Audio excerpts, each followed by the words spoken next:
implementation group has to hand off that onto the next group, the next working hand. So the kind of contextual switching overhead that this can cause.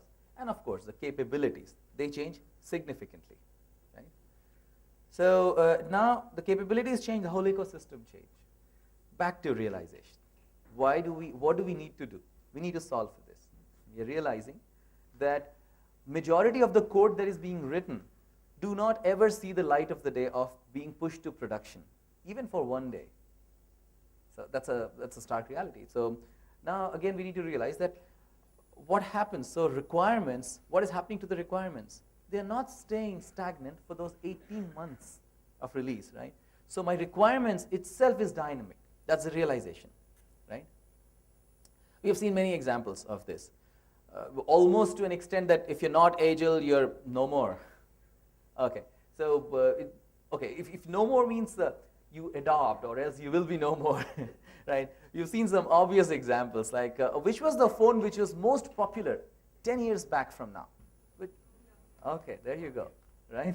And you see what the reality is today. The company is still struggling to catch back on the base. When the smartphone revolution started, which was the phone which you saw most of the corporates flashing, and there you go. Yeah? So you see these guys, they stayed very restrictive, operated only within their own private ecosystem, did not allow to interact with other systems. They were not agile enough to to survive the changing market, changing customer. So there's a concept of lean that comes from automobile industry. Toyota is the company which actually started working and formalizing this whole thing. So Agile draws a lot of parallels from lean. To give you an example. Okay, yeah, so what lean did to the manufacturing and services industry, Agile does in technology space. Yeah. So this is one very interesting concept. In lean, the whole idea is that the turnover time of the parts which help you build what you're shipping out should be minimum. So how Toyota could beat GM and could beat other larger companies in US was straightforward. They just computed that, okay, the shelf life of every part that is helping me build my car should be minimum. That's a very interesting way to think. So what happens is they started optimizing their whole assembly line in a way that all the parts, it'll be sourced just before. The buffer time will be like 1 day or 2 days, as low as that. Then within 1 day, the item has arrived, and within 1 day, it gets consumed, and the thing is out. The same thing in case of other companies, larger companies in US, like Ford and GM. It was as high as 6 months. You just stock it. We'll see when we manufacture. So see, lean principles, those are the lean principles. If you think back in software, so it's, just 1 minute. Okay, so softwares do crash. We all know that. This one comes from Microsoft.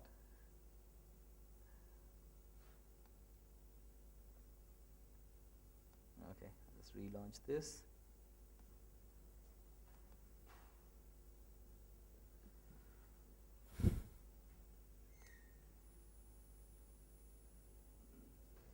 The number of features which are packed in most of the softwares that we use, majority of users end up using a very, very small fraction of it, right? So this relates immediately with the law of diminishing returns. What does that say, the law of diminishing returns? How many of you have ever scored 95, above 95 in any subject? So school times. Okay, good. So you guys would know. Good, good majority, nice. So guys, how much effort does it take to score, say, 40 marks in your final exams? Maybe like 2-3 hours of studies just before the exam, which might suffice, right? 40 marks you'll get. But now when you want to get, like, say, 70 marks, so or say 80 marks, so that's like double the jump. How many hours do you need? Do you think 8 hours is enough for the whole year? 8 hours is enough? It's probably 8 hours every day, right? So you see, as you try to target higher and higher marks, the law of diminishing returns is so evident. You might need double the effort to go from 90 to 95, right? So similarly, if you're listening to the customer, going back to the previous slide, that when you know that your vast majority of your customer is utilizing only 10% of your features, then you might want to release the first version with just those 10 features, right? If you're listening to the customer, you can actually do much better and then figure out if there is competitive advantage, if it makes monetary sense to invest into those other features. It's a well-informed decision rather than packing everything that anybody may ever need, right? So that's what, law of diminishing returns. You think of all of these things, back to the time of realization. You start contemplating, what's the way to go? So first thing you realize, okay, listening to a customer, okay, can lead to much higher ROI. But it also should be timely, right? So you should be timely listening to customer. So now, if you have a choice between a complete solution next quarter, okay, think of it. Imagine if you're just co-founding, and imagine if you are not the one who will be doing any delivery. Okay, think of it this way. You are co-founding a company, and there's another guy who has to deliver. You have certain thoughts. Now, what would you want? Do you want the complete solution in next quarter, or do you want the MVP, minimum viable product, right? Minimum product that can actually go. So, or do you want the minimum viable product next week, right? That's how you see the whole startup culture shows us that how quickly the value can be created, right? So this will obviously be demanding. We used to talk about specs when we talked about that whole waterfall model, because our requirements had to be comprehensive, and we knew that hands will change, so it has to be documented really well, right? In the waterfall model, you had to document all those requirements. It had to be comprehensive. It had to be frozen, signed off. So that's what translated to specs, specifications, right? Now we move to a different model. We call them stories, right? So of course, through the rest of the day, most of you will go through many other vocabulary that you learn about this Agile and related methodologies. So yeah, the specs become stories. I'll give you one quick example. In specs, probably the one who's doing requirement gathering will end up writing that, hey, I want a login screen. And in that login screen, I want this font size, this color, this is the font family, and all of those details completely. When you talk about stories, all you need to do is just write, I need a login screen, which if authentication failure is there, forgot password feature should be enabled. There you go. Just a quick story, right? So now what does it demand? If it's a story, then obviously there may be multiple iterations. Multiple iterations meaning now you may have to get the final product and figure, no, this is not the font that I want. So what should you do? When you have stories, the one who has gathered the requirement sits directly with the one who's designing and creates the mock. It's as simple as that. You don't have to document. That's an expensive process. So another thing. Now this is another very interesting thing to understand before we go to the next step. So now deployments versus releases. These are very tightly coupled terms usually, right? We think that, okay, we are pushing to production, means we're releasing something. That's actually not the case. So this is how we do it at Flipkart also. We decouple deployments from releases. What it means is deployment essentially is pushing to production. Release means making it ready for your consumers to consume. That's the idea of release. So to give you an example from Facebook, for example, they have daily deployment. Facebook has daily deployment, but release happens once in a week. Simpler bug fixes, they go every day. But in case of releases, those large features which are announced, they happen every Tuesday. So how would you do this? What you do is that you build your software in a way that you do gatekeeping with feature flags. So you have feature flags. They don't let those features get exposed to the customer, or they let those features get exposed to selective customer, like your own employees. Right? So your own employees can still tinker around with the feature and help you evolve it, help you improve it, and ensure that it is ready for public release. So that gatekeeping with feature flags. So that kind of clarifies that when your flags are on, then it becomes release on for public. Right? Until then, it's deployment, but still gatekeeping is happening through your feature flags. So now that will have its own demanding requirements. If you're doing daily deployments, any deployment has the potential to break a larger system, to cause regressions. So how would you prevent yourself against that? So now we are talking about certain prerequisites. We understand what we need. We need capabilities so that we can quickly adapt to the changing requirements of the customer. Like most of you guys expect changes every time you log in or every week you log in onto Facebook. So think of The customer does not want to stay quiet. He also sees that, oh, now the computational resources have changed. I want more features. So now we also need automated test suites so that your every deployment can be tested in an automated way, because you cannot afford such lengthy testing cycles. Earlier, all these tests mostly were manual.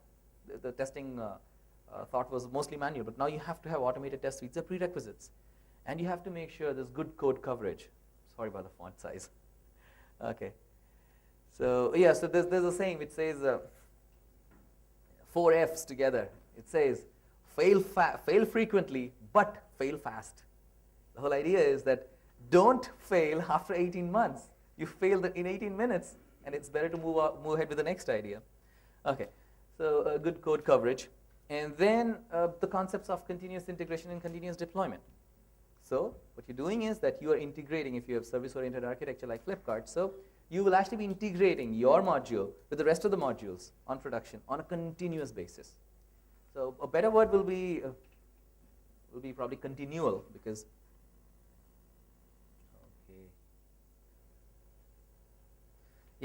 so continuous integration and continuous deployment. So integrate and deploy as regularly as you can. So what is agility then? Let's try to think of this again. Let's try to think of this from a different perspective. Do we skip all the planning? Earlier, we had a large requirement gathering stage. We built silos. And the person who has gone to collect requirements from our customer does not know the capabilities of the guy who will be doing implementation. He may either undercommit or overcommit and make the life of the guy who has to do the coding really miserable by demanding things which are impossible or very hard to achieve. So do we skip all the planning when we want to move Agile? Is that the whole thought? No, actually the thought is different. See, this is one of the perspectives that I've tried to present. So this is, if we try to relate waterfall to Agile, how would that look like? If you see, in case of waterfall model, what we did was that we did planning for the whole project, right?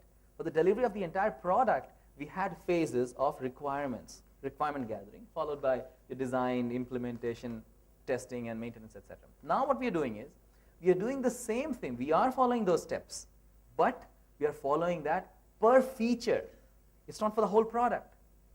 So now I think of a feature that, okay, if my if forgot password is there, let's introduce a hint question there. It's a small feature. I'll do requirement gathering just for that. I will not be doing requirement gathering for a whole, say, Gmail-like software suite. I'll be doing it feature by feature. So what I'm doing is the planning step is certainly there. So the different set of vocabularies which I used, we call it product backlog, where we are collecting all the backlogs of different stories, and then we pick them up into releases, right? So think of it like if Facebook was to go on waterfall, how long it would have taken? Think of this.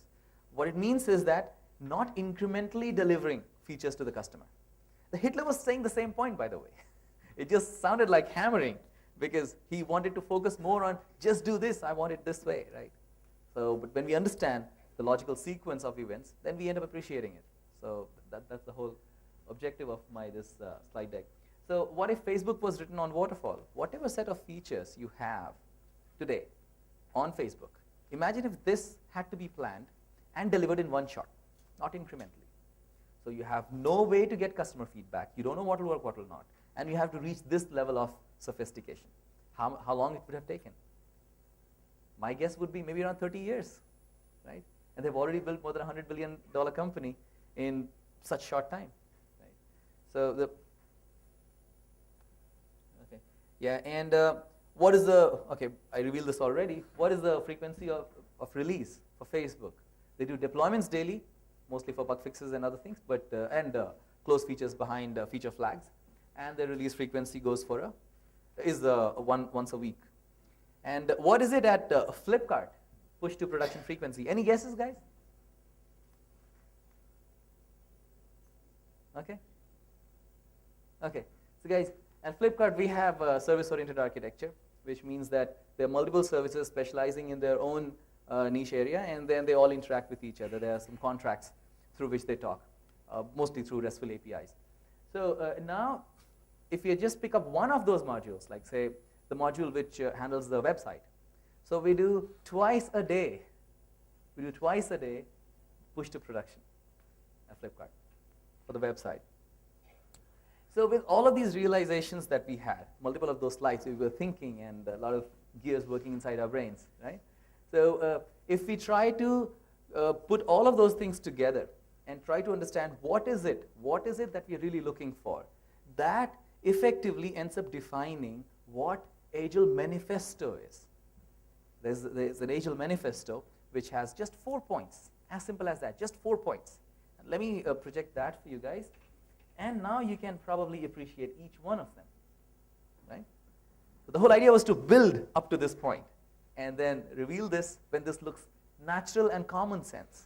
We've talked about all of these points. Now if you see, individuals and interactions over processes and tools.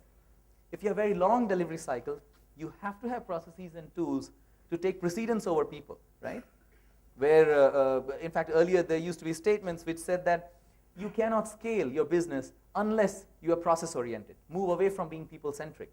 And this is bringing us back to being people-centric, in a way, right? It tells that, hey, individuals and interactions, much more important than processes and tools. Because now what is happening is you're delivering week on week something that's usable.